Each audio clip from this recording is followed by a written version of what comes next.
In my talk last night, I was discussing the disparity between the way in which most human beings experience their own existence and the way man's being and nature is described in the sciences. I was pointing out that in such sciences as ecology and biology, ecology, for example, describes and studies the relationship between all organisms and their environments. The way in which they describe human, animal, and insect behavior is in flat contradiction with the way in which most of us experience our thinking and our action and our existence. We have been brought up to experience ourselves as isolated centers of awareness and action, placed in a world that is not us, that is foreign, alien, other, which we confront. Whereas, in fact, the way an ecologist describes human behavior is as an action. What you do is what the whole universe is doing at the place you call here and now.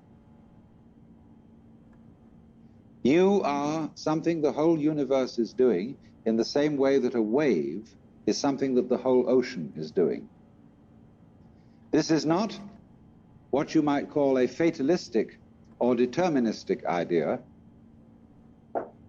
You see, you might be a fatalist if you think that you are a sort of puppet which life pushes around. You are separate from life, but life dominates you. That's fatalism. But in the point of view I am expressing, the real you is not a puppet which life pushes around. The real deep down you is the whole universe. And it's doing your living organism and all its behavior. It's expressing it as a singer sings a song. We've been hoodwinked into the feeling that we exist only inside our skins. And I was showing last night that that is a hallucination. It's just as nutty as anybody could be, like a fruitcake, you know, who thinks he's Napoleon or something or other. Thinks he's a poached egg and goes around finding a piece of toast to sit on. It's just like that, a hallucination. And I was showing how we need to experience ourselves in such a way that we could say that our real body is not just what's inside the skin, but our whole total external environment. Because if we don't experience ourselves that way, we mistreat our environment. We treat it as an enemy. We try to beat it into submission. And if we do that, comes disaster. We exploit the world we live in. We don't treat it with love and gentleness and respect. We cut down millions of acres of forests to turn it into newspaper, of all things. Lovely trees turned into information about nothing. And we don't replace them properly. We kick the world around in revenge for feeling that really we are puppets which the world kicks around. So my main point last night was then that we need a new kind of consciousness in which every individual becomes aware that his real self is not just his conscious ego, you know, let's take a headlight of a car. The headlight shines on the road in front. The headlight does not shine on the wire which connects it with its own battery. So in a way, the headlight is unaware of how it shines. And in the same way, we are unaware of the sources of our consciousness. We don't know how we know. There was a young man who said, though, it seems that I know, what I would like to see is the eye that knows me when I know that I know that I know. And so we are ignorant of, we ignore, it doesn't come within the scope of our attention how it is that we manage to be conscious, how it is that we manage to grow our hair, to shape our bones, to beat our heart, and to secrete all the necessary fluids that we need from our glands. We do it, but we don't know how we do it. Because you see, underneath the superficial self, which pays attention to this and that, there is another self, more really us than I. And if you become aware of that unknown self, the more you become aware of it, the more you realize that it is inseparably connected with everything else that there is. That you are a function of this total galaxy, bounded by the Milky Way, and that furthermore, this galaxy is a function of all other galaxies. And that vast thing that you see far off with telescopes, and you look and look and look, one day you're going to wake up and say, why, that's me. And in knowing that, you see that you never die. That you are the eternal thing that comes and goes, that appears now as John Jones, now as Mary Smith, now as Betty Brown, so it goes forever, ever, ever.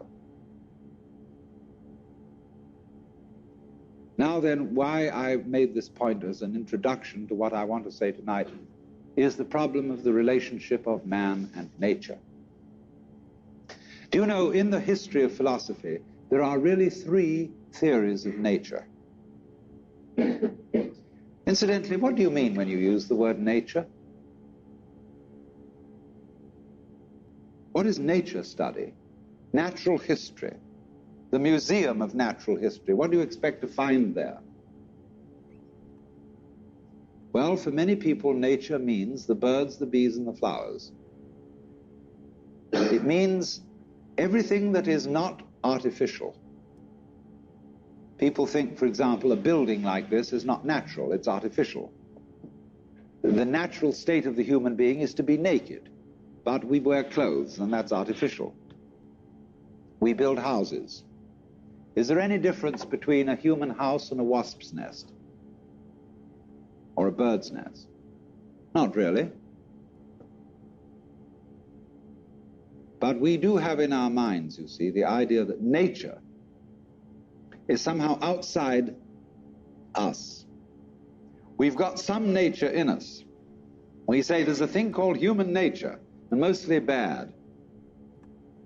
Human nature, according to Dr. Freud, is motivated by the libido. And you know what that is. And you can't trust it. In the old days, they used to beat it with whips. But Freud said, don't do it that way. You have to treat it as a good horse trainer trains a horse by giving it a lump of sugar every now and then. And get it controlled that way. Be kind to it. Respect it. Even though it's really very, very disrespectable. Well, now, there are, as I said, in the history of mankind, three theories of nature. The first theory is the Western theory, which is that nature is a machine or an artifact. We inherit this from the Hebrews, who believed that nature was made by God in somewhat the same way as a potter makes a pot out of clay, or a carpenter makes a table out of wood. It is not insignificant that Jesus is the son of the carpenter.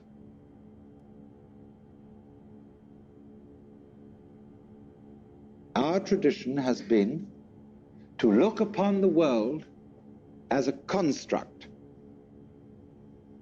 and somebody knows how it was put together. Somebody understands, and that is the constructor, the architect, the Lord God.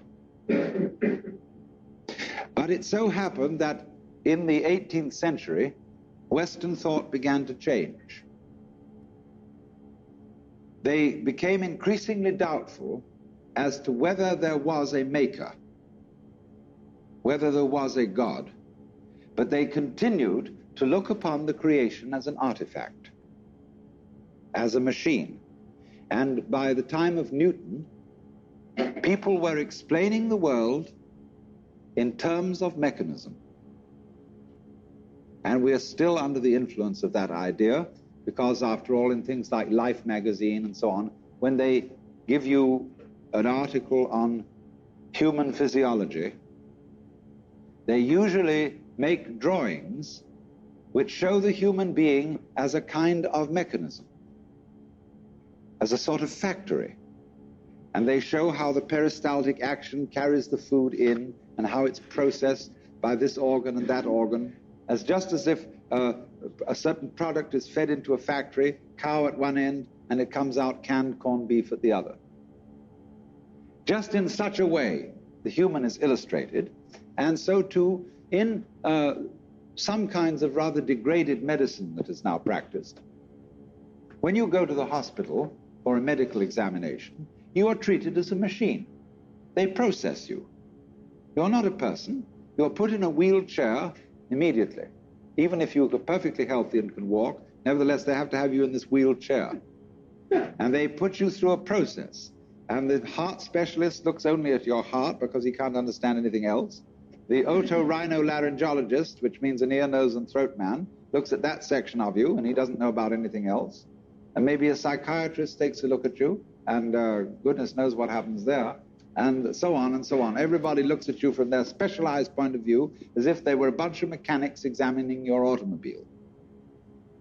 Because, as I said last night, we just asked for this, because most of us consider ourselves as chauffeurs inside our bodies, which we own in the same way as you own a car. And when it goes wrong, you take it to the mechanic to fix it. You don't really identify with your body, just as you don't really identify with your car. So here is this whole theory of nature, which has grown up in the West as an artifact, something made. Now let me take a second theory of nature. This is an Indian theory, East Indian. Nature not as an artifact, but as drama.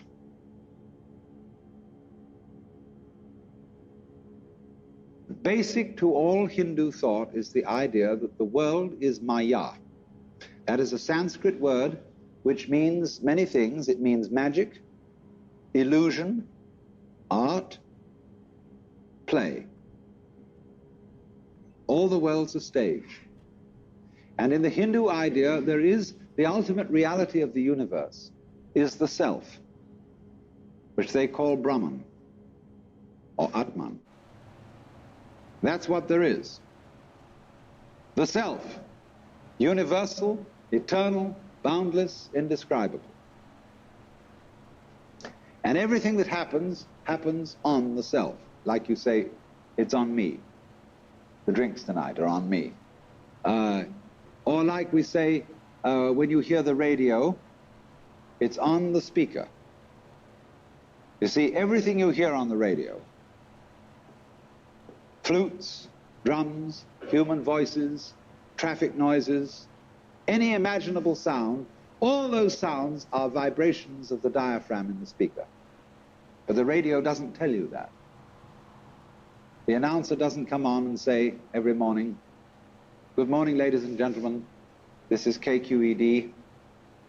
The following sounds that you are going to hear are vibrations of the diaphragm in your speaker."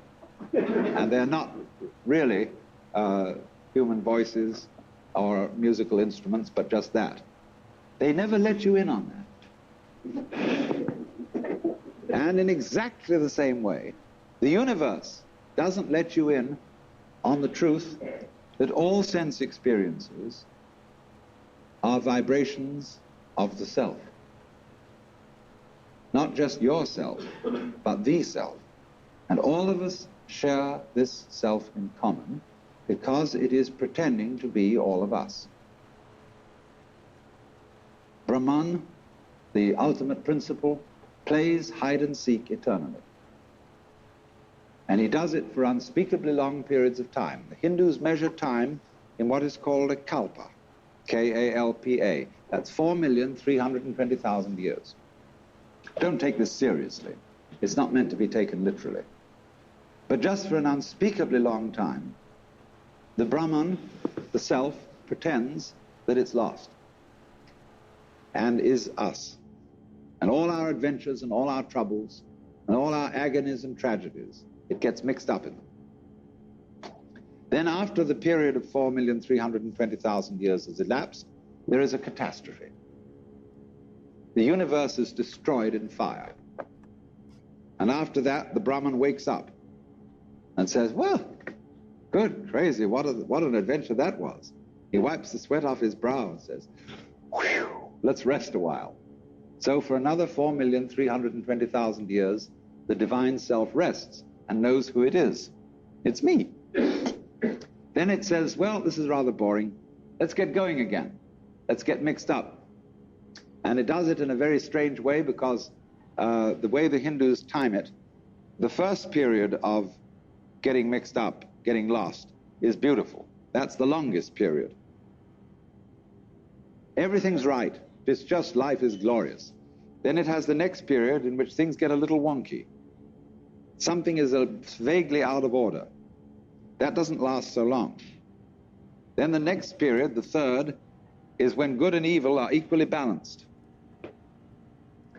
And that's still not so long. Finally comes the shortest period when everything bad triumphs and the whole thing blows up and we begin all over again. We're supposed to be living in that now. It's what's called the Kali Yuga, the age of darkness.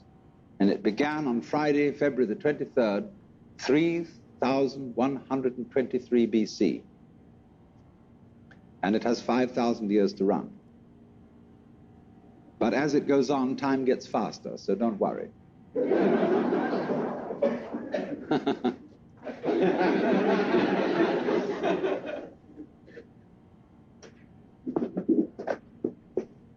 So you see, that's a theory of nature as a drama.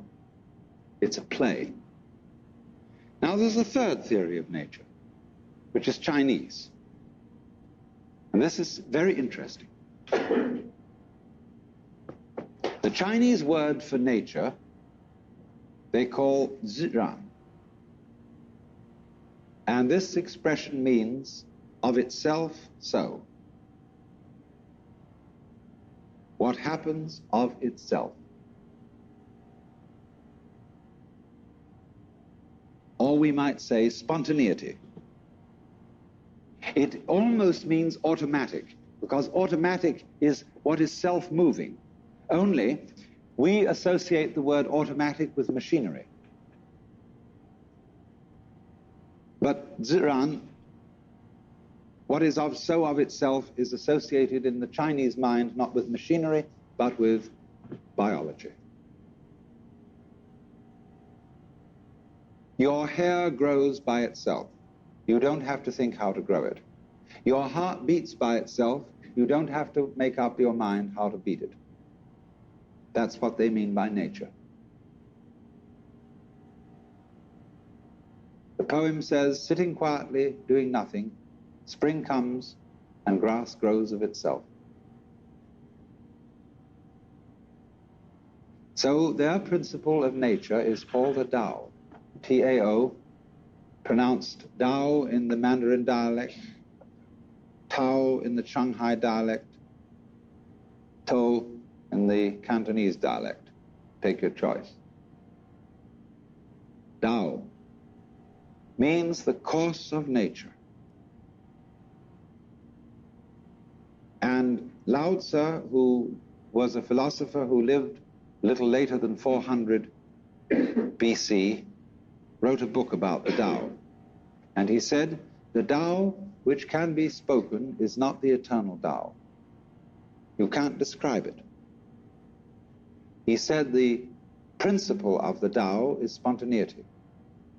He said the great Tao flows everywhere, both to the left and to the right. It loves and nourishes all things, but does not lord it over them. It accomplishes merits and lays no claim to them. So there is a very great difference between the Chinese idea of Tao as the informing principle of nature and the Judeo-Christian idea of God as nature's Lord and Master. Because the Tao does not act as a boss. In the Chinese philosophy of nature, nature has no boss.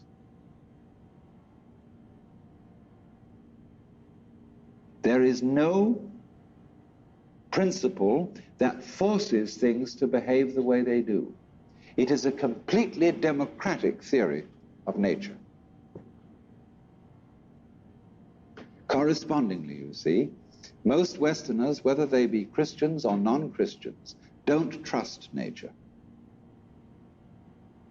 Of all things, nature is the thing least to be trusted. You must manage it. You must watch out for it. It will always go wrong if you don't watch out. You know, the goblins will get you if you don't watch out.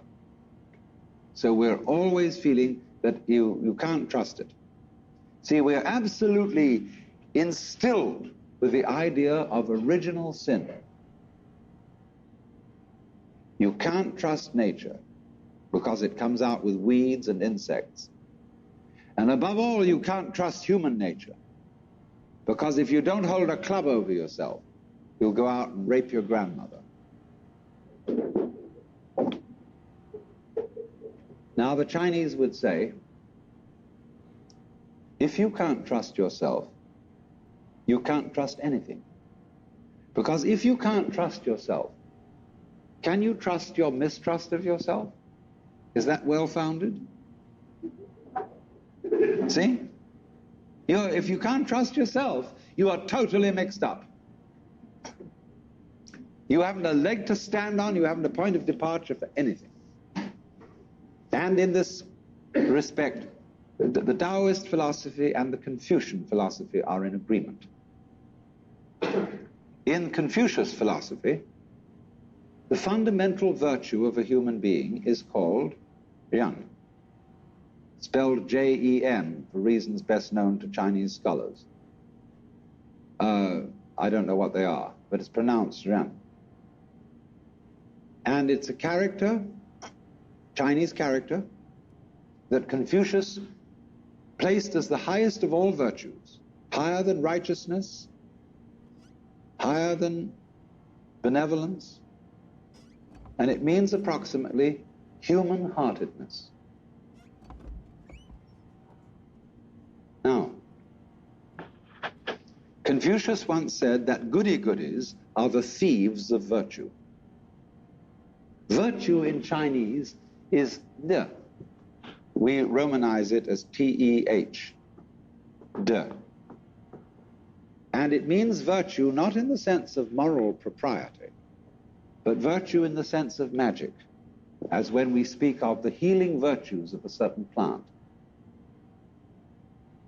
A man of true virtue is therefore a human-hearted man. And the meaning of this is that one should, above all, trust human nature in the full recognition that it's both good and bad, that it's both loving and selfish. Now, let me give an illustration of the wisdom of this. When people fight wars, I trust them if the reason for which they fight a war is to expropriate somebody else's possessions and women. because they will fight a merciful war. They will not destroy the possessions and the women that they want to capture. They want to enjoy them. And that's a war based on simple, ordinary, everyday human greed. The most awful wars that are waged are the wars waged for moral principles. You are a lousy communist. You have a philosophy that is destructive to religion and to everything that we love and value and reverence, and therefore we will exterminate you to the last man unless you surrender unconditionally. Such wars are ruthless beyond belief. We can blow up whole cities, wipe people out, because we are not greedy. We are righteous. That is why the goody-goodies are the thieves of virtue. If you are going to do something evil, do it for a plain, honest, selfish motive. Don't do it in the name of God. Because if you do, it turns you into a monster who is no longer human. A sadist, a pure destroyer. So an inflexibly righteous person is not human. And that is why, in Chinese ideas of justice, a good judge is not somebody who abides by the book. Their idea of justice is, for God's sake, keep the case out of court. Let us have a consultation behind the scenes, and let's arrange a compromise. Because we know our opponent is a rascal, but I know I am a rascal, and therefore there can be a mutual arrangement between thieves. So we summon her and we talk about it, and we call the judge in an unofficial capacity. And the judge hums and haws, and if he's a good judge, he has a sense of what is called li. I'm going to talk to you about another meaning of a word pronounced li later on, but it's quite a different word. Li is justice, but you can't write it down. There is another word for justice or law in Chinese, zi. And this word represents, in its Chinese character form, a cauldron for cooking sacrifices and a knife. In the high and far-off times of Chinese history, there was an emperor who, when the people brought their sacrifices of meat and so on to be put in the cauldrons, he also scratched with a knife on the side of the cauldrons the laws of the state, so that all the people could read them and understand what they were.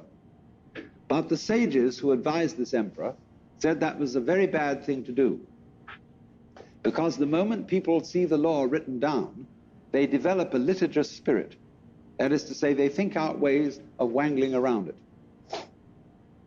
And that's what we do all the time, don't we? The moment Congress passes a law, tax law especially, all the lawyers get together and they fill it full of holes. They say, well, it didn't define this and it didn't say that. And some of those Confucians wanted to put the language in order and to make all the words mean just so. But the Taoists laughed at them and said, if you define the words, with what words are you going to define the words that define the words? So they said, therefore, the emperor should not have written the laws down, because a sense of justice is not something you can put in words. It's what our lawyers call equity. And you talk to any lawyer, and he, in discussing various judges around town, he will say, well, Judge so-and-so is pretty much a stickler for the letter of the law. But on the other hand, Judge so-and-so has a sense of equity. He knows when the law, the letter of the law, just doesn't apply to this particular case. And he just has an innate sense of fair play. That's the man to be trusted as a judge. So this is what the Chinese mean by a judge who has the sense of li. of real justice. It can't be written down, it can't be explained, because every case is individual. But what such a man has fundamentally in his heart, he trusts the good and bad of human nature. Human beings are complex. We don't know ourselves at all, really. Consider your nervous system. Neurologists haven't even begun to figure it out. And yet all your conscious decisions are based on this thing that you don't understand. You're unbelievably more wise in your nature than you ever will be in your conscious thoughts. Because behind your conscious thoughts lies your nervous system. And if you say, well, my nervous system is unreliable, it is just a bunch of strange, weird biological chances that have got mixed up somehow, then this very opinion that you're expressing, you see, is a function of that nervous system. So you're saying that you are a total hoax. You can't trust yourself at all. So that is a set of game rules that don't lead anywhere. It's totally self-frustrating. So you see, what the Chinese have developed here is a theory of nature. I said there are three theories. The Western mechanical theory, nature as an artifact, the Hindu dramatic theory, and the Chinese organic theory. Nature, human nature included, is an organism. And an organism is a system of orderly anarchy. There is no boss in it, but it gets along by being left alone and being allowed to do its stuff. That's what the Chinese Taoist philosophy calls Wu Wei, which means not doing nothing, but not interfering with the course of events, not acting against the grain. Now, this is the time to introduce the second word, li, in Chinese. The first li meant justice. The second li is a character which had the original meaning of the markings in jade, the grain in wood, and the fiber in muscle. And it's usually translated reason or the principle of things. These are not very good translations. The best translation of li is organic pattern. Now look here. When you look at the clouds, they aren't symmetrical, they don't form fours, they don't come along in cubes. But you know at once that they're not a mess. A dirty old ashtray full of junk may be a mess, but clouds don't look like that. When you look at the patterns of foam on water, they never make an artistic mistake. And they're not mess. They are wiggly, but in a way orderly, and it's difficult for us to describe that kind of order. Now take a look at yourselves. You're all wiggly. We think, you know, we're pretty ordinary because there are a lot of us that look approximately the same. So when we see a human being, we think, well, that's pretty much in order and kind of regular and it's okay. But we don't realize how wiggly we are. We're just like clouds, rocks, and stars. Look at the way the stars are arranged. Do you criticize the way the stars are arranged? Would you like them to form fours? Would you like them to be sort of set out like needlepoint on the canvas of the skies? There was somebody in the 18th century, in the days when they built formal gardens of clipped hedges and made all the tulips stand together like soldiers, who criticized the stars for being irregularly arranged. But today, we don't feel that way. We love the way the stars are scattered. And they never make a mistake in their arrangement. What about mountain ranges? Do you criticize the valleys for being low, praise the peaks for being high? You just say it's great, it's the way it is. Now that kind of order, the artist pays a tribute to it by painting a landscape. People, you know, in every national park, there's a place called Inspiration Point. And people go there and they say, oh, it's just like a picture. And nobody knew this 400 years ago. It took the artists to paint landscape, and then people realized how beautiful it is. Nowadays, artists are painting pictures of damp, stained walls and floors where people have dropped a lot of paint. And one day people will walk into a room where there's a lot of paint been scattered on the floor and a general thing, and they'll say, my goodness, it's just like a Jackson Pollock. Oh, ain't it just like a picture? See? It always takes the artist to show us the vision. But of course, in the meantime, it is difficult. You go to an exhibition of contemporary non-objective painting, and a kind of square fellow walks in there and he says, that's not what I call a picture. Because it's against his prejudices. But I say to people now, excuse me, wait a minute. Take a look at that again. I'm going to tell you something. That painting is a colored photograph of guess what? And he looks at it in astonishment and entirely new eyes. What could that be a photograph of? He begins to see it might be a photograph through a microscope of globules, of germs floating in liquid. It might be anything, but there it is. It suddenly comes at him. Goodness knows whether that was what the artist intended, but that's a method of giving people a shock, of seeing things in a new way.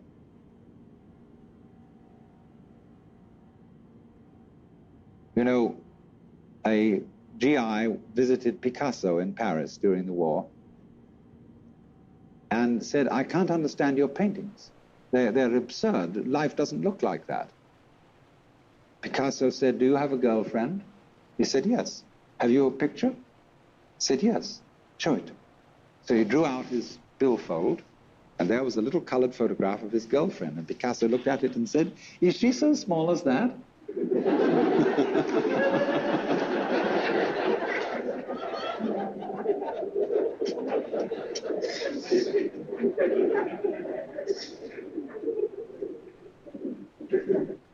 Now then,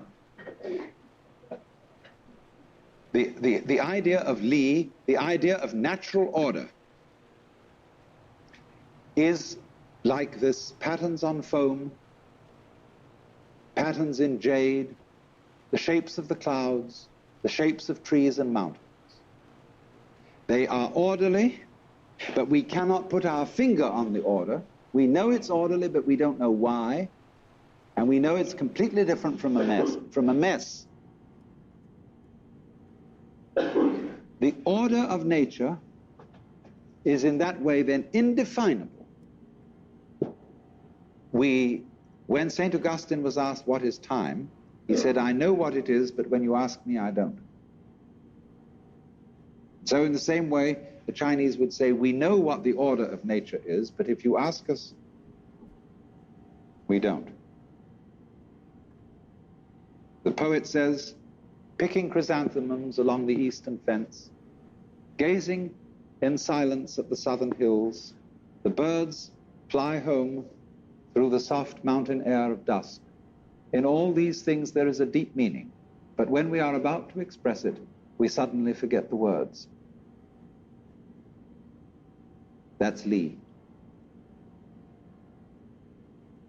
Nature as a self-ordering principle, but it doesn't really know how it does it. Another poem says, if you want to know where the flowers come from, even the god of spring doesn't know.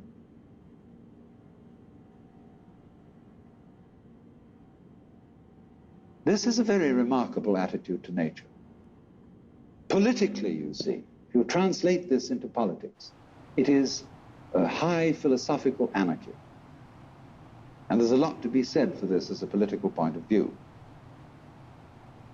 That, in other words, government is always a mess. Because the state opposes itself to the people. We live under a constitution where we are supposed to be governed by ourselves.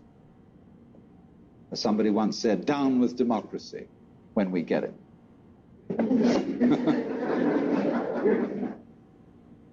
Because the state always, the government always creates itself as a business in competition with all the other businesses. And it wins, because it's the biggest one of the bunch. The Taoists said of the state that it should be as anonymous and as unobtrusive as possible. That is to say that the emperor, instead of going around in processions and being heralded and flags waved, should be as unobtrusive as the head of the sanitation department. You know, he's a man, just a guy who goes around in a plain ordinary suit and really attends to his job. And the head of the sanitation of the city of Dallas goes around. You don't have a police escort and sirens blowing and flags waving. He simply does his job. And the feeling of Lao Tzu is that the president or the emperor should have the same kind of attitude. That he should simply help the people and retire and not claim any merits for it. Always withdraw himself, always be behind the scenes, not striving for power, but simply to help things along. Govern a great state, he said, as you would cook a small fish. Now, you know, when you've got a small fish in the frying pan, don't keep tossing it around and fidgeting with the spatula, otherwise it'll fall apart. Do it gently. Softly, softly, catchy monkey. So then, here is a conception of nature as something you must trust. Outside nature, the birds, the bees, the flowers, the mountains, the clouds, and inside nature, human nature. Now, nature isn't trustworthy completely. It'll sometimes let you down with a wallop. But that's the risk you take. That's the risk of life. What's the alternative? I do not trust nature at all. It's got to be watched. You know what that leads to? It leads to 1984 and Big Brother. It leads to the totalitarian state where everybody is his brother's policeman, and where everybody is watching everybody else to report them to the authorities, where you can't trust your own motivation, where you have to have a psychoanalyst in charge of you all the time to be sure that you don't think dangerous thoughts or peculiar thoughts. And you report all peculiar thoughts to your analyst, and your analyst keeps a record of them and reports them to the government. And everybody is busy keeping records of everything. It's much more important to record what happens than what happens. This is already eating us up. It's much more important that you have your books right than that you conduct your business in a good way. In universities, it's much more important that the registrar's records be in order than that the library be well stocked. After all, do you know your grades are all locked up in safes, and they're protected from thievery and pilfering, and they're the most valuable property that the university has. The library can go hang. Then furthermore, the main function of a university is, what any sensible person would imagine, to teach students and to do research. So the faculty should be the most important thing in the university. On the contrary, the administration is the most important thing. The people who keep the records, who make the game rules up. And so the faculty are always being obstructed by the administration and being forced to attend irrelevant meetings and to do everything but scholarship. Do you know what scholarship means? What a school means? The original meaning of a schola? Leisure. We talked of a scholar and a gentleman because a gentleman was a person who had a private income. And he could afford to be a scholar. He didn't have to earn a living, therefore he could study the classics and poetry and things like that. Today, nothing is more busy than a school. They make you work, because you get cut through on schedule. They have expedited courses, and you go to school so as to get a union card, a PhD or something, so that you can earn a living. So that's a whole contradiction of scholarship. Scholarship is to study everything that's unimportant, not necessary for survival. All the charming irrelevances of life. But you see, the thing is this: if you don't have a room in your life for the playful, life's not worth living. All work and no play makes Jack a dull boy. But if the only reason for which Jack plays is that he can work better afterwards, he's not really playing. He's playing because it's good for him.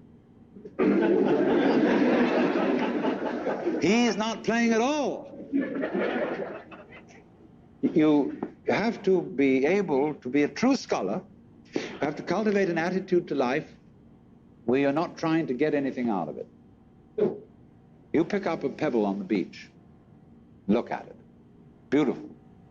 Don't try and get a sermon out of it. Sermons in stones and God in everything be damned. Just enjoy it. Don't feel that you've got to salve your conscience by saying that this is for the advancement of your aesthetic understanding. Enjoy the pebble. If you do that, you become healthy. You become able to be a loving, helpful human being. But if you can't do that, if you can only do things because they are somehow you're going to get something out of it, you're a vulture. So, we have to learn. We don't have to, you don't have to do anything. You don't have to go on living. But it's a great idea. It's a great thing if you can learn what the Chinese call purposelessness. They think nature is purposeless. When we say something's purposeless, that's put down. There's no future in it. It's a washout. But when they hear the word purposeless, they think that's just great. It's like the waves washing against the shore, going on and on and on forever with no meaning. A great Zen master said as his death poem, just before he died, "From the bathtub to the bathtub, I have uttered stuff and nonsense." The bathtub in which the baby is washed at birth, the bathtub in which the corpse is washed before burial, all this time I have said many nonsenses. Like the birds in the trees go, twee, twee, twee, twee, twee, what's it all about? Everybody tries to say, oh, it's a mating call. It's purposeful, trying to get their mate, attract them with a song. That's why they have colors. Butterflies have eyes on them. Self-protection. Engineering view of the universe. Why do that? They say, well, it's because they need to survive. Oh, why survive? What's that for? Well, to survive. See, human beings are really a lot of tubes. And all living creatures are just tubes. And these tubes have to put things in at one end and let it out at the other. Then they get clever about it and they develop nerve ganglia on one end of the tube, the eating end, called a head. And it's got eyes in it, it's got ears in it, it's got little organs, antenna and things like this. And that helps you to find things to put in one end so that you can let them out the other. Well, while you're doing this, you see the stuff going through wears the tube out. And so that the show can go on, the tubes have complicated ways of making other tubes. who go on doing the same thing, in at one end, out the other. And they say, well, that's terribly serious. That's awfully important. We've got to keep on doing this.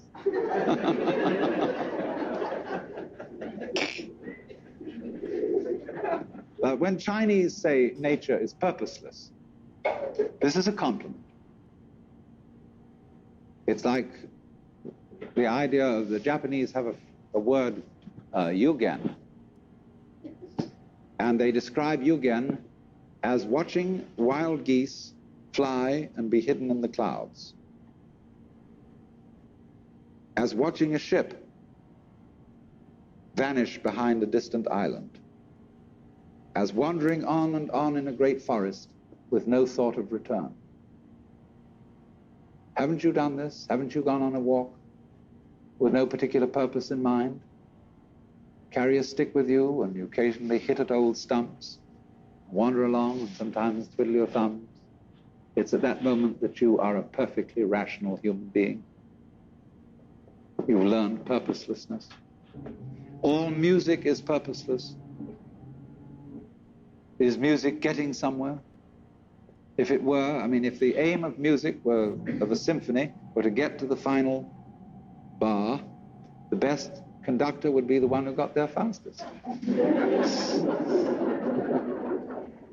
See, dancing, when you dance, do you aim to arrive at a particular place on the floor? Is that the idea of dancing? No. The aim of dancing is to dance, is the present. Well, it's exactly the same with our life. We think life has a purpose. I remember the preachers used to say, when I was a small boy, I'd always hear it, we must follow God's purpose, his purpose for you and his purpose for me. When I asked these cats what the purpose was, they never knew. They didn't know what it was. They had a hymn. God is working his purpose out as year succeeds to year. God is working his purpose out and the time is drawing near.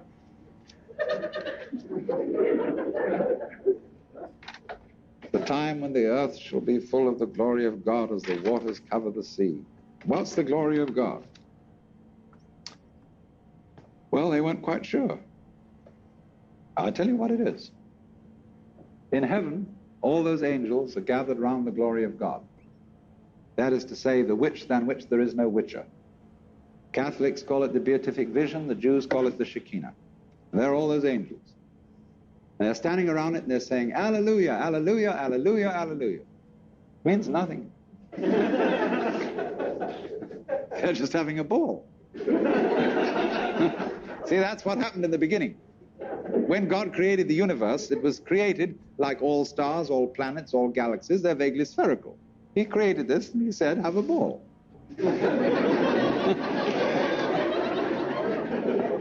But before he said that, he said, you must draw the line somewhere. That was the real thing he said first. Before let there be light. That came later. First thing was, you must draw the line somewhere. Otherwise, nothing will happen. You know, you've got to have the good guys, the bad guys. You've got to have this, you've got to have that. The black and white, light and darkness. Must draw the line somewhere. Now, here's the choice. Are you going to trust it or not? If you do trust it, you may get let down. And this it is yourself, your own nature, and all nature around you. There are going to be mistakes. But if you don't trust it at all, you're going to strangle yourself. You're going to fence yourself round with rules and regulations and laws and prescriptions and policemen and guards, and who's going to guard the guards, and who's going to look after Big Brother to be sure that he doesn't do something stupid. No go. Supposing I get annoyed with somebody in the audience, and I'm going to throw this ashtray at them, but I don't want to hit my friend sitting next to that person. I want to be absolutely sure this ashtray hits that individual. And so I don't trust myself to throw it. I have to carry it along and be sure I hit that person on the head. See, I don't throw it because I can't let go of it. To throw it, I must let go of it. To live, I must have faith. I must trust myself to the totally unknown. I must trust myself to a nature which doesn't have a boss, because a boss is a system of mistrust. That is why Lao Tzu's Tao loves and nourishes all things, but does not lord it over.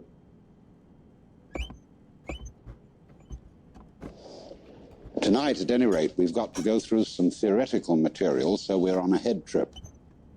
I don't know where the trip will end up. It depends.